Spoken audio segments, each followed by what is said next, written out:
senators and representatives about some issues that we are very deeply concerned about. Mm-hmm. Yeah. We are. So before we talk about that, let's get to know you a little bit. So Jackie, tell us about yourself. Where are you from? Yes. So I am from the Chicago area originally, but I've been in Iowa probably about 10 years now. 10 years. And you've been Since with college. Where'd you go to college? Iowa State. And what was your major? Politics. Politics. Okay. And what was the most exciting thing that happened to you in college? Like, were you involved in any of the caucuses while you were in college? Yeah, that was actually my first one. That was the, what was that year? 2016? Okay. So it was, with lots of folks there was here. a ton of candidates. Yeah. It was wild Kind of on fun. both sides. There Yeah. was people everywhere. And how long have you been with the American Cancer Society? Just around, or just over 4 years 4 now. years, yeah. So I was the Grassroots manager for 3 years, and then I moved into the government relations director role about 1.5 years ago. And we have been together at Capitol Hill in Des Moines and also in DC. Yes. 2 of those years were spent virtually. So the past 2 years have been more exciting since we've been able to be together in person. And Angie, a good friend and also a colleague that has gone with us to Capitol Hill, both in Des Moines and in DC. Yes. So tell us a little bit of your story. Yes. So I am originally from West Des Moines, Iowa. Go Valley Tigers. Grew up, born and raised here, and then went to college, undergrad, and grad school in Minnesota at Minnesota State University, Mankato. Okay. So I had my bachelor's degree in health science, community health, and then my master's degree in health science, community health with a dual degree in counseling. So I ended up working at the American Cancer Society starting in 2007, way back when. And it was a really exciting time. I was in the patient service center there. So at the time when you called the 1-800 number for the American Cancer Society, if you lived in Minnesota, Iowa, South Dakota, or Wisconsin, you may have spoken to me. Gotcha. And then cancer got very personal with your family. Absolutely. 2004, my mom was diagnosed with ovarian cancer, and then had a recurrence 2016 of esophageal cancer, and I was her primary caregiver. So it was very personal. My dad also had prostate cancer and several other relatives in my family. So it is a personal issue for me, for sure. Yeah.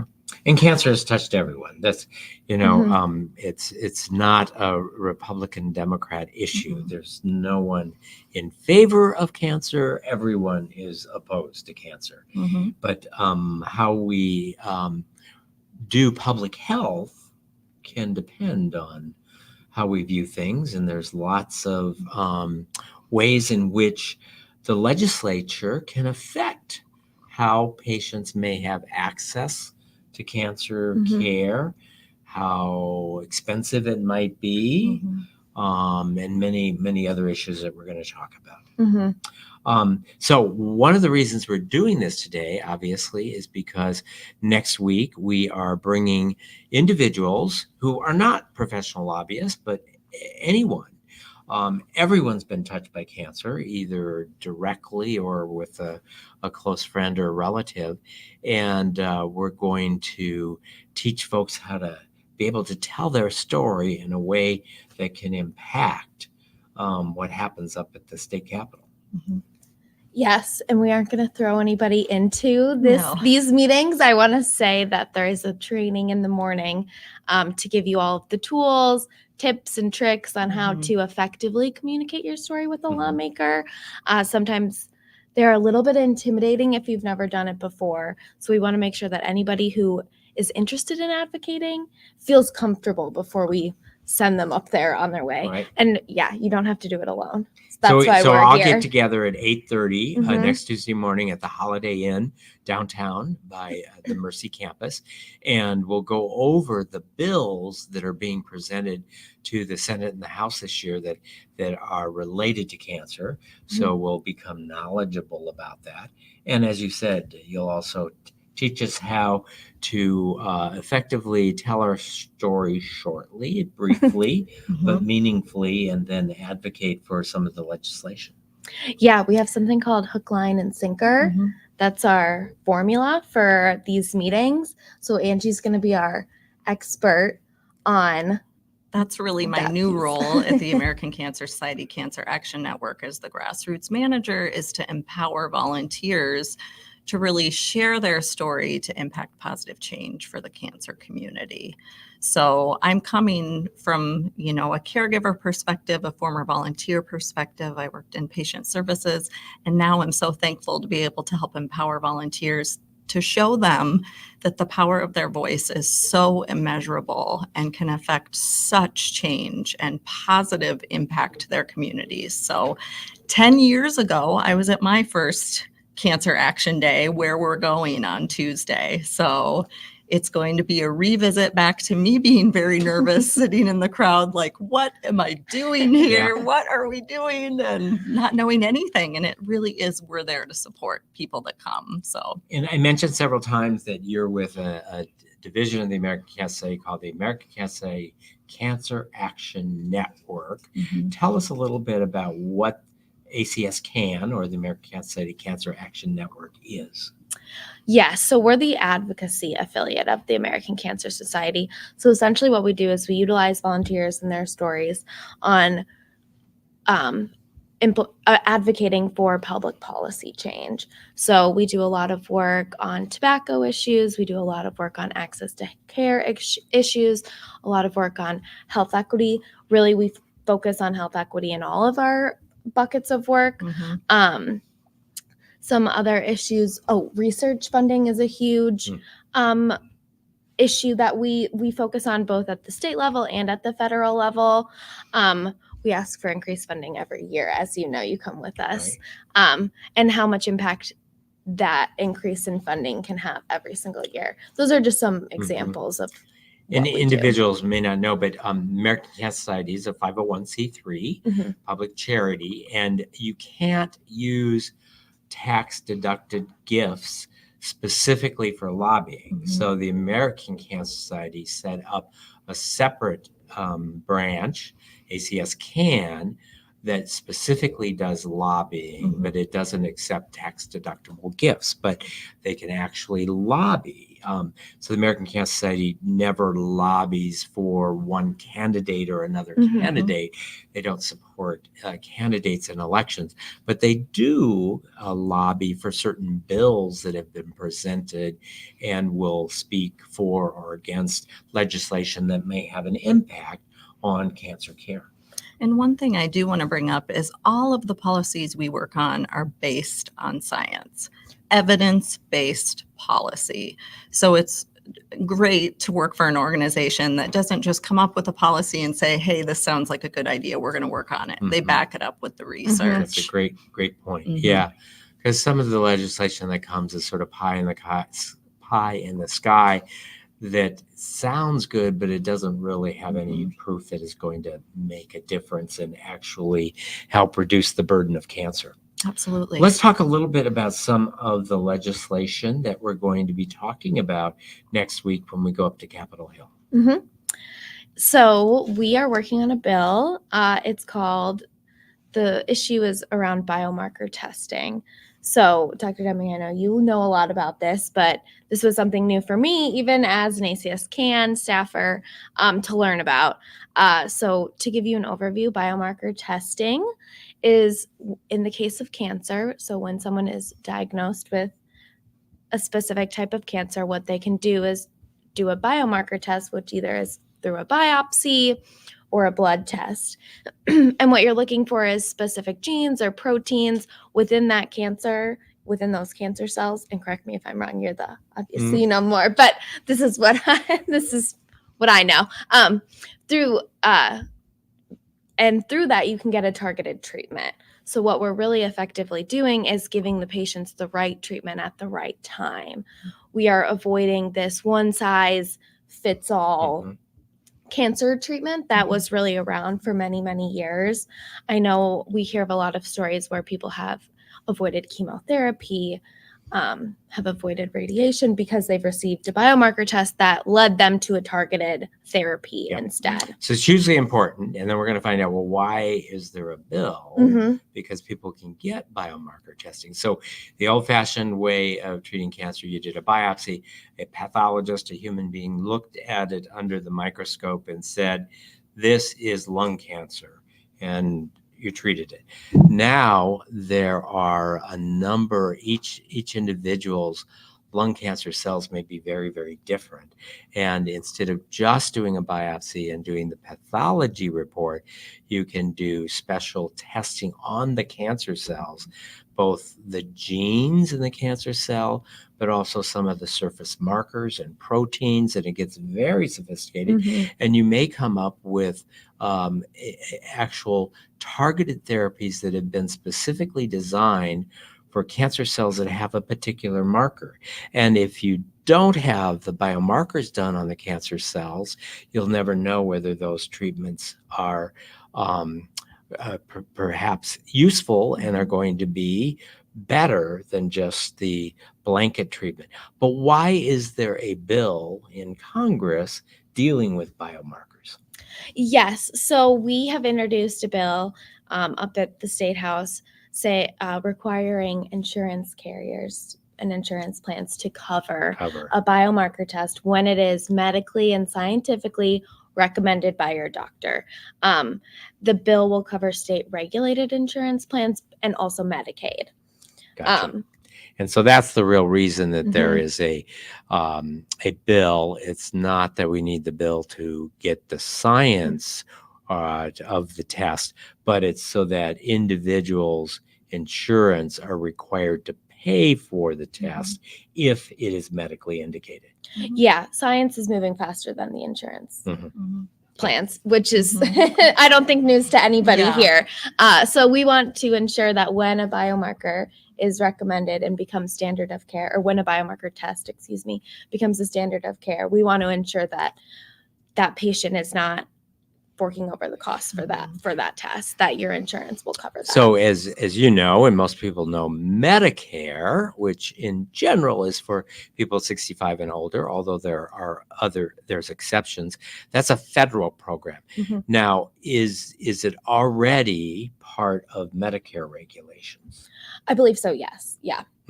So this is that's part of at the bill, state, and so this would be not for patients with Medicare because that's covered by federal regulations, and we've talked to folks in Washington, D.C. So this would be, as you said, state plans, which include Medicaid, but also state regulated plans that aren't Medicare.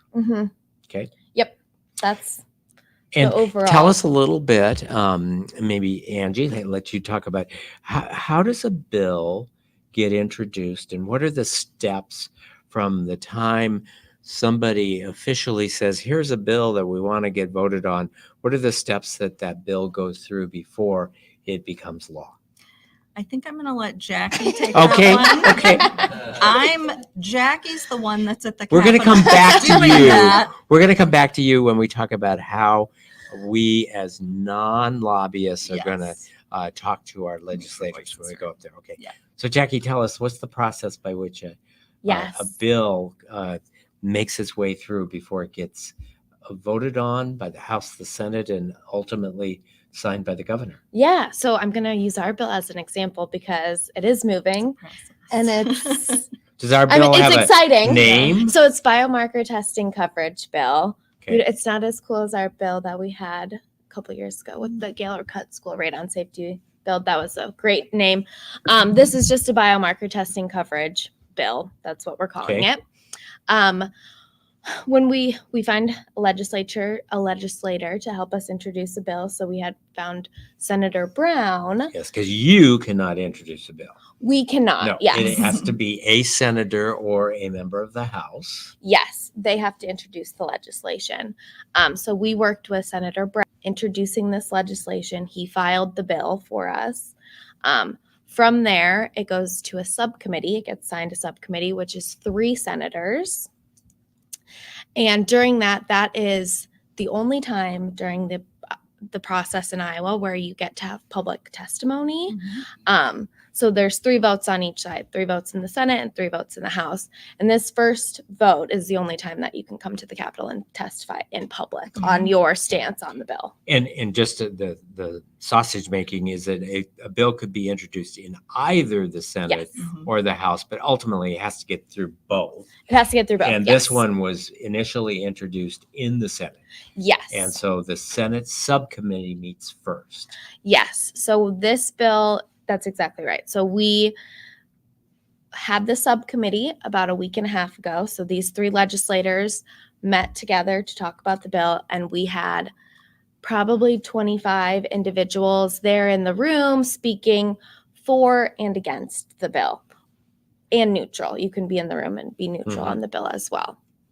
So with ACS Can, we were able to bring a volunteer there who was able to sit down and share her story with these 3 legislators, and shared how biomarker testing kept her away from chemotherapy, and she's been able to live a very full life and have a very active and healthy life, and she's very grateful for the opportunity that this test. Because she's living with incurable cancer, but her cancer, her lung cancer, has mutations for which there is an oral targeted therapy that keeps the cancer under control.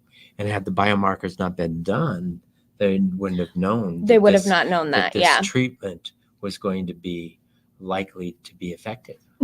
Exactly.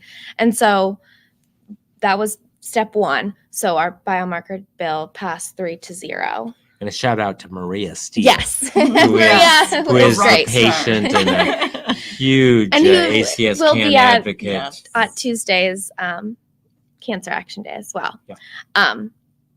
And during that process, Maria was able to connect so much to the legislature that he ended up sharing his story about how his dad passed away from lung cancer. So that's really the most important step in the process, is getting that one-on-one interaction. So let me ask you, in the subcommittee hearing, do they alternate between speakers in favor and speakers opposed, or is it just whoever gets up to the mic? It depends. It's whoever gives up to Mike. In a smaller committee like that, some of the more hot button topics, they will do back and forth. So who would have spoken against the bill? We did have insurance speak against it because it is an insurance mandate. Right. And so the insurance companies would say, oh, we do it when it's important. You don't have to pass a law. We're already doing it. Exactly. Which we know that isn't the case. Otherwise, there would not be legislation. And it can be down the line, not right away. Yeah. And in Maria's case, did she talk about whether her biomarker testing was covered by her It was insurance?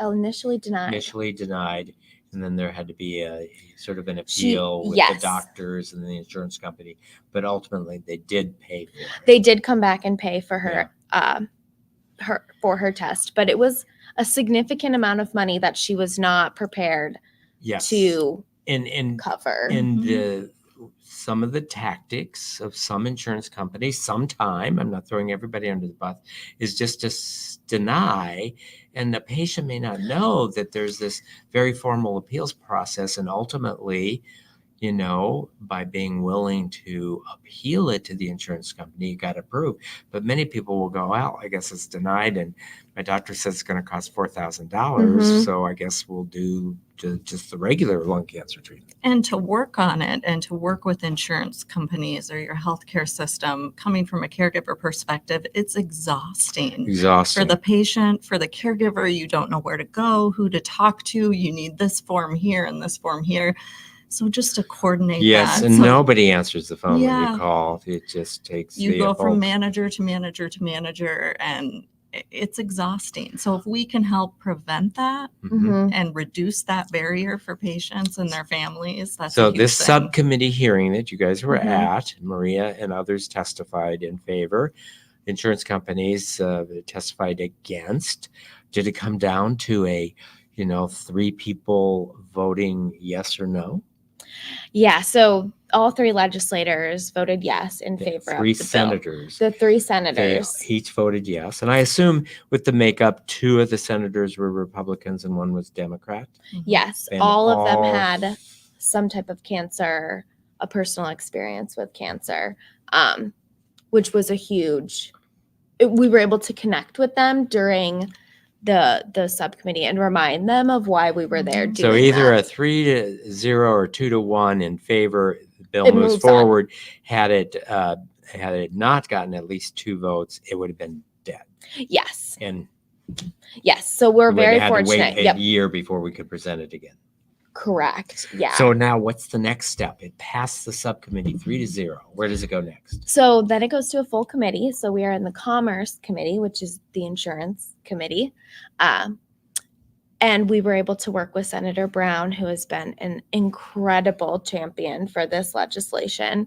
And we were able to pass it out of committee, unanimously yesterday. And how many in the committee? 12. I think it's about 18. Yeah. Okay, so quite 18? a few. Yeah. And it 15 to passed 18? unanimously. Unanimously, Wow. yes. So at the committee hearing, can the public testify? The public cannot. So this is why we bring advocates to the Capitol, is so that this part of the process is where we need legislators to share our stories for us. Not in the committee hearing, but individually. Yes, So yes. we know who's going to be in the With each committee, and we could go individually and talk to them in their yeah. offices and in the hallways. But this has already gone through and unanimously. So then the next thing in the Senate would be a full Senate vote. Yes. What's happening in the House? So we have a House bill two. So they're companion bills. Gets a little bit confusing. You can also pass it in the Senate and then it would move over to the House, but we have there's a separate House bill that we have introduced. We have worked with Representative Young, who used to be District 3's congressman. He used to be the U.S. representative serving in Washington, and now he's back the in state. the state so he's legislature. a state representative. State representative. He's been a fantastic champion for us over the years. He was very excited to introduce our piece of legislation. So that bill was filed last week, and we are waiting for a subcommittee. Waiting to be assigned to a subcommittee. Yes. Okay. If a bill gets all the way through the Senate and the full Senate, does it go then just to the full House for a vote, or does it have to go all the way back to the subcommittee? They have to do the whole process. They have to go through the whole process. Okay. Yes, if we didn't have a House bill. Okay. But we have 2, they're called companion bills, so they can Very move good. simultaneously. So we don't know through when the process. subcommittee in the House is going to meet yet. We do not. Okay. So Yes. it'd be exciting if that were Tuesday. That's what we said. That would be good. It would be a very Great. crowded room, but Great. we would love it. Okay, so that's one of the bills, one of the pieces of legislation we're going to talk about. What are some of the other issues we're going to address Tuesday when we go up to the State House? One other thing we wanted to bring up is there's been some conversation around bringing state-funded cancer research. So we are looking for champions to help us move that. This won't be a this year priority. We will continue to focus on the biomarker testing bill and getting that to the finish line in 2024. But we would love to find legislative champions to help us craft a program for state-funded cancer research. So we can bring a bill up in 2025. So some of the background is that there's lots of funding of cancer research at the federal government and also industry, meaning pharmaceutical companies. There are, I think, about 32 states in the nation that actually have state funding of Mhm. cancer research, but Iowa is not one of them. So there's state funding of the University of Iowa and Iowa State, and they may do some cancer research internally, but there isn't specific funding from the legislature for cancer research funding. And so this is an idea that is percolating and not quite a bill yet for that. And sometimes Yes. some of those funding things aren't done as a bill. bill. Yeah. They're done more in the whole budgeting process where they can put line items in the budget for funding of cancer research. So sometimes it ends up not as a separate bill that goes through a subcommittee and committee, but it ends up as part of the budget process. Exactly. And at this point, we're still looking for a solid, a solid legislative champion who can, like when it comes to introducing a bill, who can really be that person up at the Capitol advocating for this funding. One of the reasons we think that it would be good for Iowa to fund it is Iowa is number 2 in the nation in terms of the incidence of cancer. Only Kentucky has a higher cancer incidence than Iowa does. And some of the national funding, is just sort of looking at sort of averages and different types of research, but to actually have the state of Iowa fund research that we could use specifically to try to investigate why does Iowa have such a high incidence of cancer?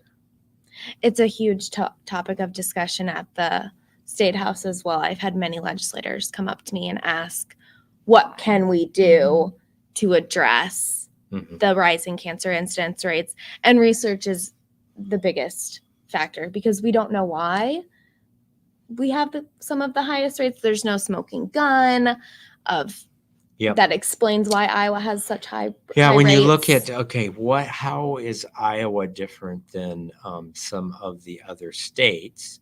So you look at some of the issues that we already know about, like smoking. Well, Iowa doesn't. That's why Kentucky's number 1 is they have the highest incidence of smoking. Iowa's about average, so that wouldn't account for it. Alcohol consumption, a little higher than average, but not super higher. You look at things like obesity, physical activity. We're a little bit higher on the obesity. But then you look at some things that we know cause cancer, like radon. And we are one of the states that has the highest accumulation of radon underneath. And so a couple of years ago, we were successful in passing a radon bill.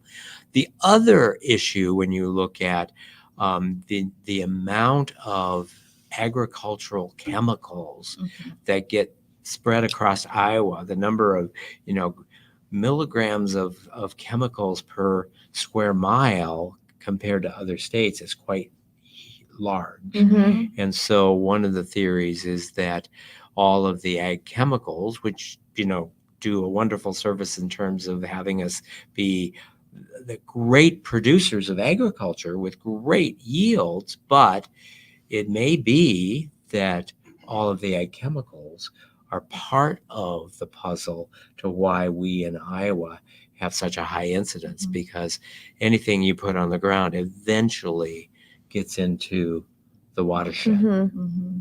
Yeah, that's exactly right. So we need to, bring this up to the Capitol. So that's our second ask for Tuesday. And those are our 2 asks that we're going to focus on. So you've already been up to the Capitol and what was the first day of session? That second week of January. I think it was the 8th, maybe? Did it get shut down a little bit with some of the snowstorms?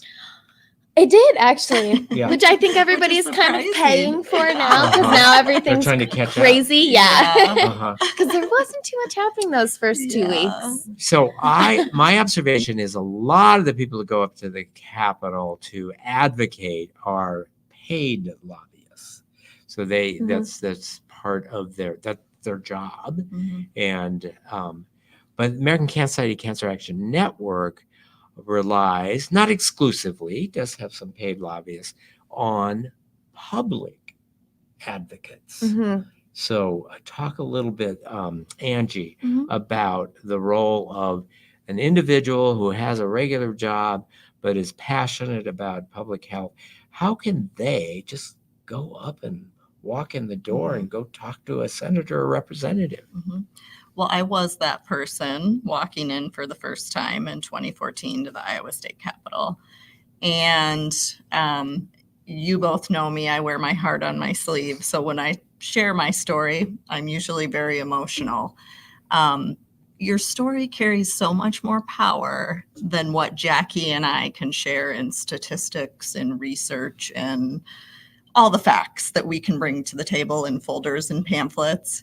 If a volunteer comes up and says, here's the barrier I'm facing, here's how this bill could help me not have that barrier, here's how this could reduce the burden of cancer in my life, in my family's life, and shares that personal story, that carries so much more power than anything Mhm. we could share. Yeah. So we really do rely on the empowerment of volunteers, the voices that they have to share their personal stories with legislators, because that moves a legislator more than a fact or a figure. And it's usually a both and. So Yes. you tell the personal story Yeah. that has the emotional impact, and you couple that with the data, the science, Absolutely. Mhm. of what we're dealing with, and it makes a tremendous 1-2 punch. Yes, absolutely. Mhm. Yes, we definitely, like Jackie mentioned earlier, we rely on the hook, line, sinker method. So you mentioned that a couple times. Yeah. What does that mean? Hook, line, sinker. So first of all, we really help educate volunteers on how to, in a simple, quick way, share their story. Because as you know, when you go to the Capitol, you've been there before, you have maybe 2, if you're lucky, 3 minutes. And to you're speak with usually them. talking to the member of Congress in the rotunda, Yeah. in a hallway, with people around, lots of people lots of around, traffic. and that everybody wants their attention. So you don't get the luxury of having a 15-minute Yeah. Mhm. story of Yes. what of everything that's happened. Yes. So you educate us about how to be succinct with Yes. Get their attention. Yep. That's the hook. Yep. Got to get their attention. Get their attention, introduce where you are, that you're their constituent, because that's important, that you're there voicing your thoughts on something from their district. Introduce yourself, where you are, where you're from, introduce who you're with.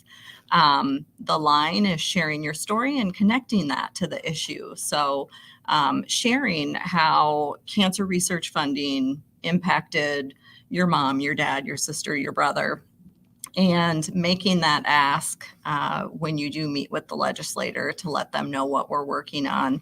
And then the sinker is wrapping it up, asking for whatever you're asking for. Yeah. Again, Very specifically. very Senate specifically. Bill 57824 Yes. for Yes. and I just made that number up, but, Yeah, but everyone does have a number. They do. This is Senate Bill. Please vote yes. And getting Yep. their answer that day. Will is you really support important. this?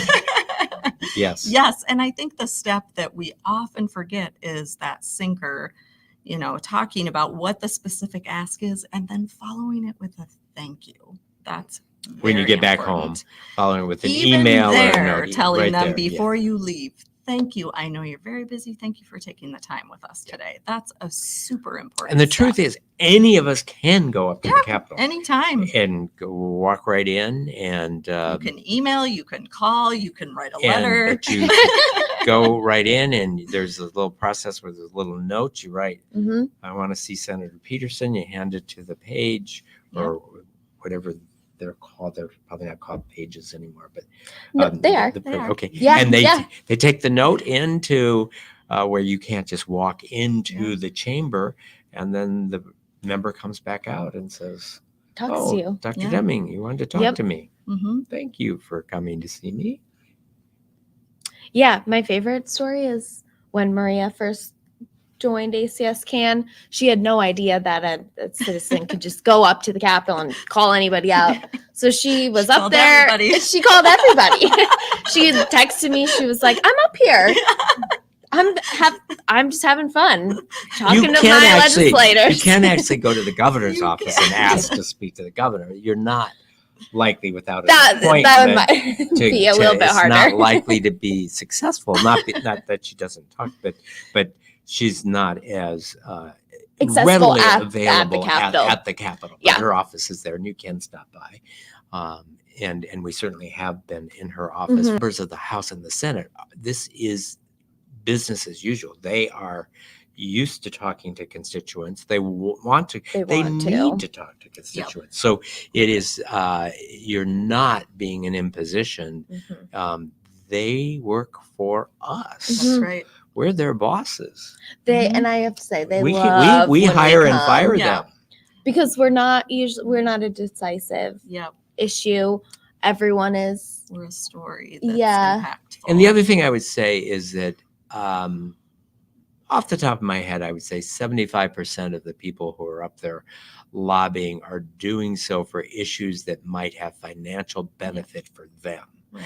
We are never advocating for something that's going to have financial benefit for us. No. We're advocating about public health policy. So, great point. But a lot of the companies that hire big lobbyists, pay them a lot of money. It's because what they vote on may have huge financial impact. Absolutely. So we are white hat wearing good guys that are advocating for public policy to reduce the burden of cancer. And who isn't in favor of that? That's right. That's right. It carries a huge impact, and we rely so heavily on our volunteers, and we appreciate them so much for coming to events like Cancer Action Day, because it really does make such an impact, and it's a relationship building with your legislator. So even if you don't get to see them that day, it's a follow-up to say, hey, I stopped by and wasn't able to see you. I'd love to meet with you sometime on this issue. And if you go up every year, they do get to know you. And also some of the bills don't even get out of the subcommittee first year. Sometimes it takes several years.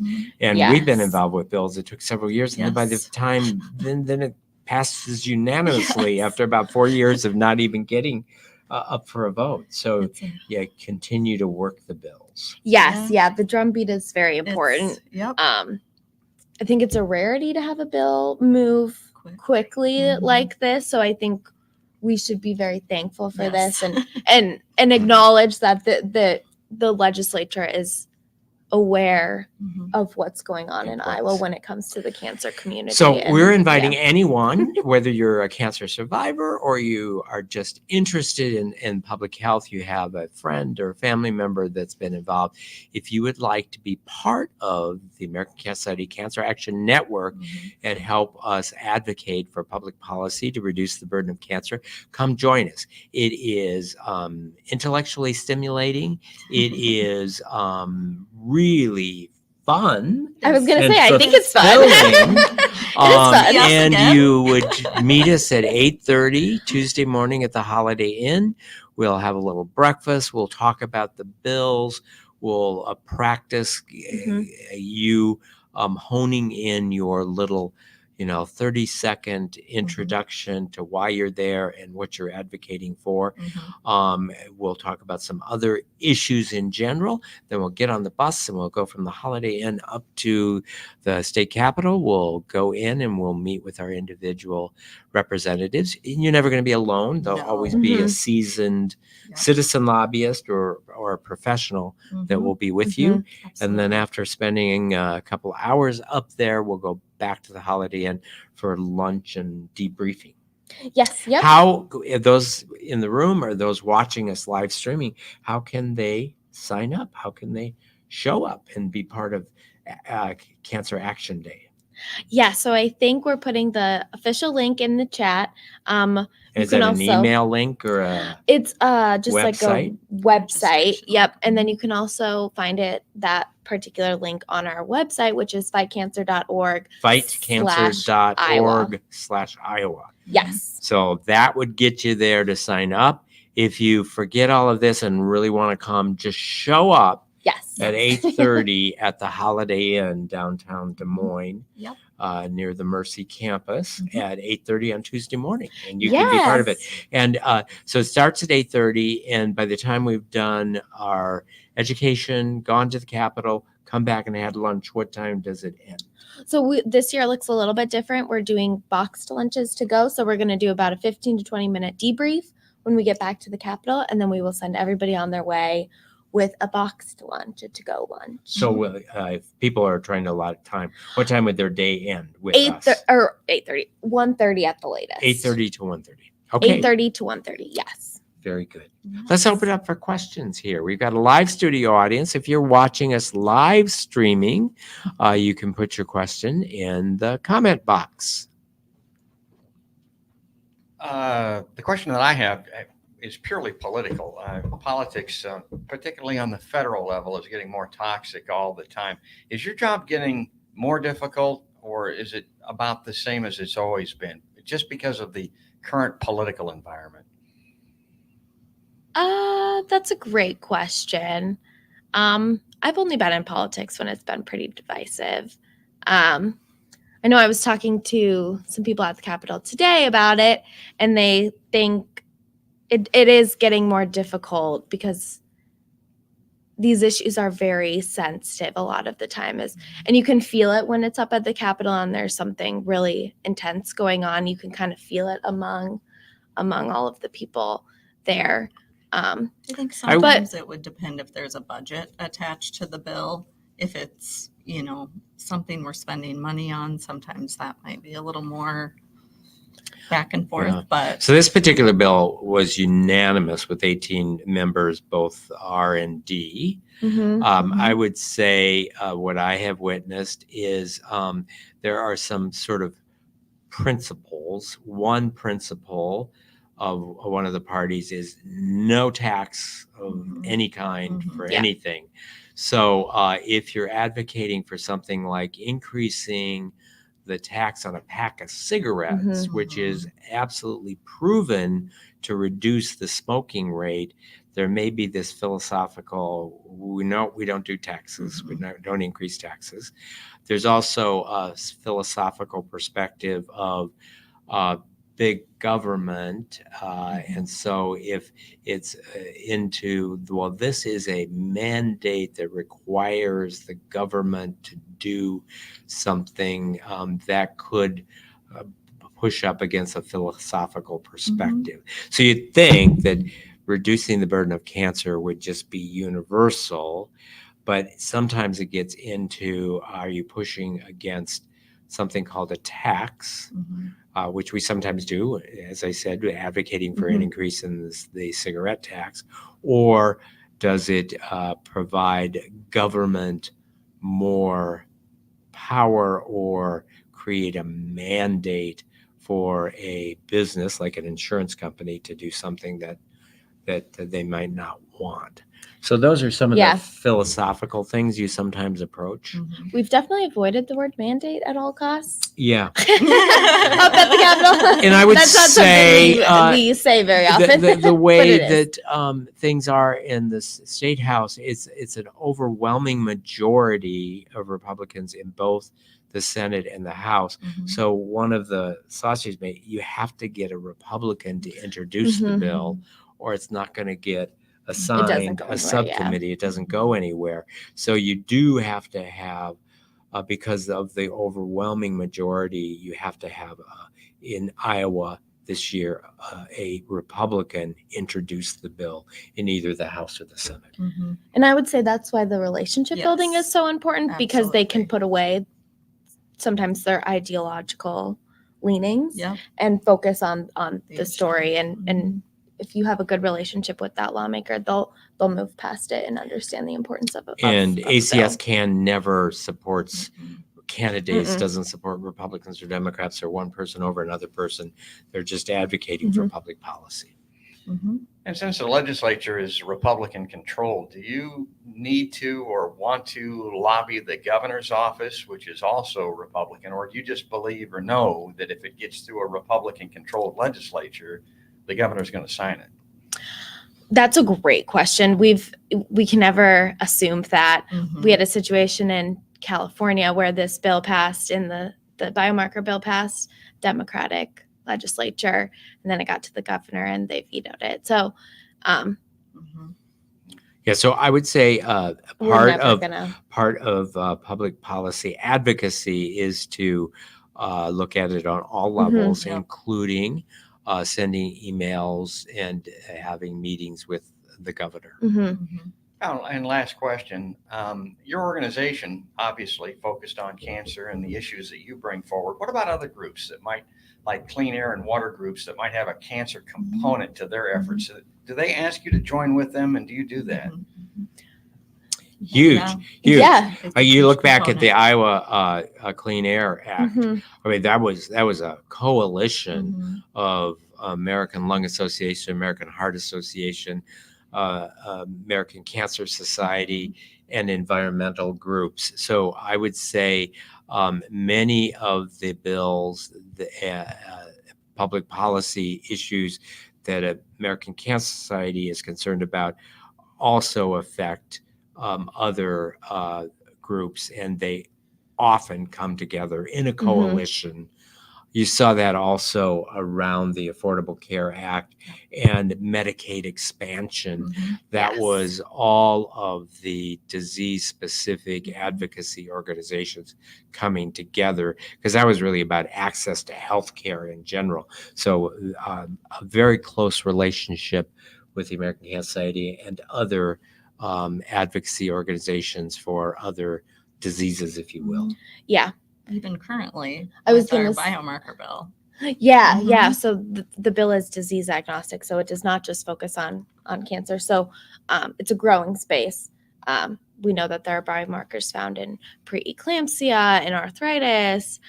So it was super important to us to ensure something that the insurance wanted to do was add a cancer only amendment to the bill so that they didn't have to pay for everybody.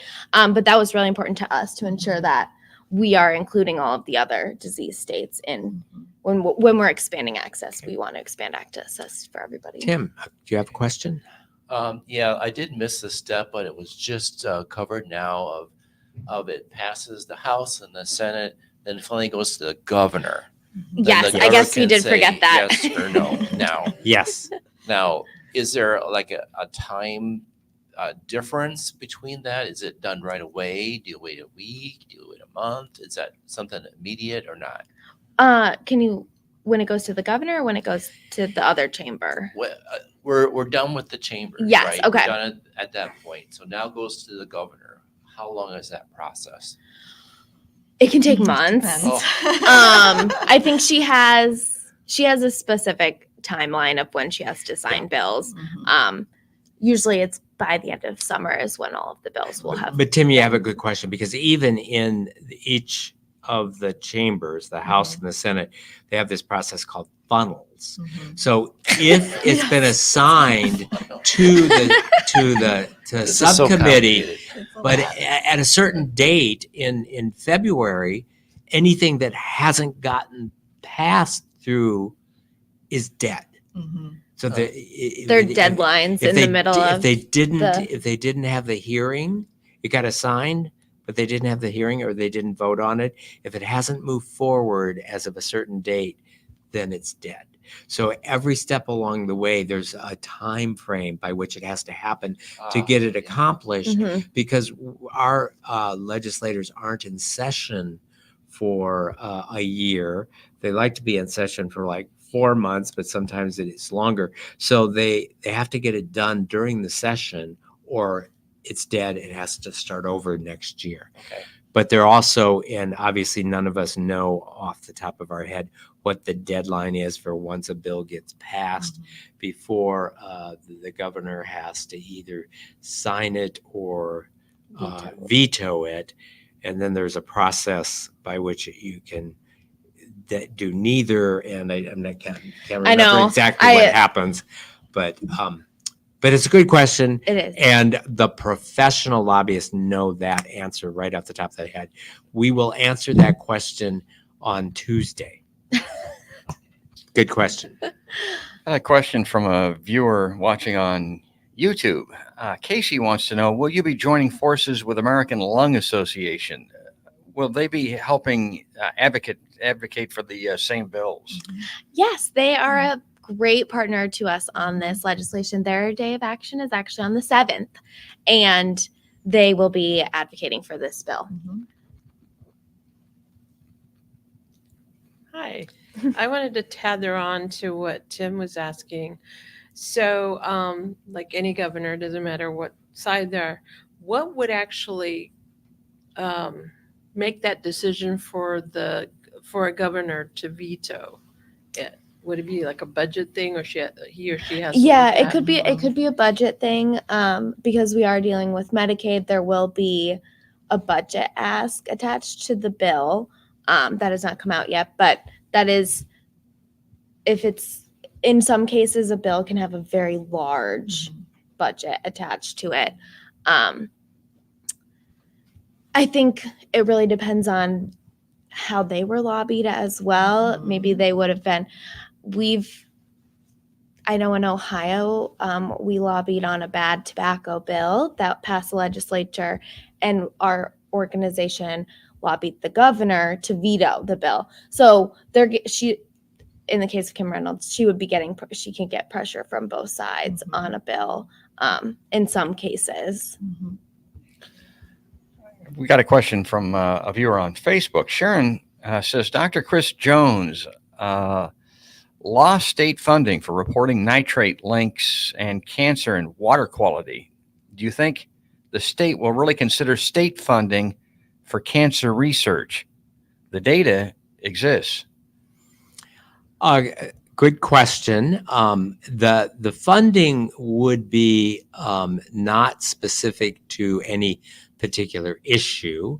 So we are hopeful that because of the burden that cancer represents to individuals' health, individuals' life, but also the economics of the state of Iowa in terms of the loss of revenue, the loss of tax revenue when people die of cancer, and the increased expense for advanced cancer, that those will prevail. But it's a good point. But we would envision the bill or the funding request to be about cancer in general, not about ag chemicals. And we actually, some of the preliminary discussion has been on some research around prevention, but some research around early detection and screening, some research around actual treatment of cancer, some research specifically around childhood cancers, and then research also around some of the quality of life issues. So that would be, it would not be just saying, let's do a whole bunch of funding about ag chemicals. And one more quick question from Sharon on Facebook. She asks, is the LLS Society, Lymphoma Leukemia, advocating for your bill? They are supportive. I don't know. They aren't actively working with us. I don't know. They don't have as many. I suspect they're very much in favor. Yeah. They may not in the state of Iowa have a lobbyist that they have they're hired, supportive of, but they're supportive. yeah. They're very much supportive, as are other cancer organizations, the Army of Pink, Above and Beyond Cancer, and a number of other cancer-specific advocates, probably the colorectal group, the Team Blue around prostate cancer. But it's the larger groups that have the ability, like the American Cancer Society, that actually has a division called American Cancer Society Cancer Action Network, that has the structure to be able to really bring together people for Cancer Action Day. And also, one point to bring up is just you asked about the timeline and how things move. Sometimes we don't know how quickly it's going to move. And so paying attention to what's going on our Facebook page or on our state website or being part of our email chain, just so you know, hey, we need you to take action today because we have a subcommittee tomorrow. Send that email, make that phone call. It's super important that we keep volunteers engaged. And one of the things about being an official member of ACS CAN is they give you the tools. So you know exactly how to send the email. You don't have to be going on the We write it for you. They We write it for you, and you just have to push a button. Well, they provide you Yes. some templates and the address. What's even more important than the body of the email is just knowing what you put in for the address and how to hit send. So they make it very convenient. That's the goal. Yeah. All right. Well, we are at the end of the hour. I can't believe that we just I filled know, this up. it's Thank quick. you. Thank you, Angie Sylling, the Grassroots Manager for American Cancer Society Cancer Action Network for the state of Iowa, and Jackie Cale, the Government Relationships Director for the American Cancer Society Cancer Action Network for the state of Iowa. Yes. And I hope you guys anyone listening will come and join us next Tuesday, 8:30 a.m. at the Holiday Inn. We'll do some briefings, and then we'll go up to the state capitol and advocate. And I hope you'll also join us again next week. If you know someone that would benefit by watching this show, you've been watching it live, but this show will be available on demand beginning tomorrow at the Above and Beyond Cancer YouTube channel and the Mercy Cancer Center website. So please share that information and join us again next week. Thanks, everyone. Thank you.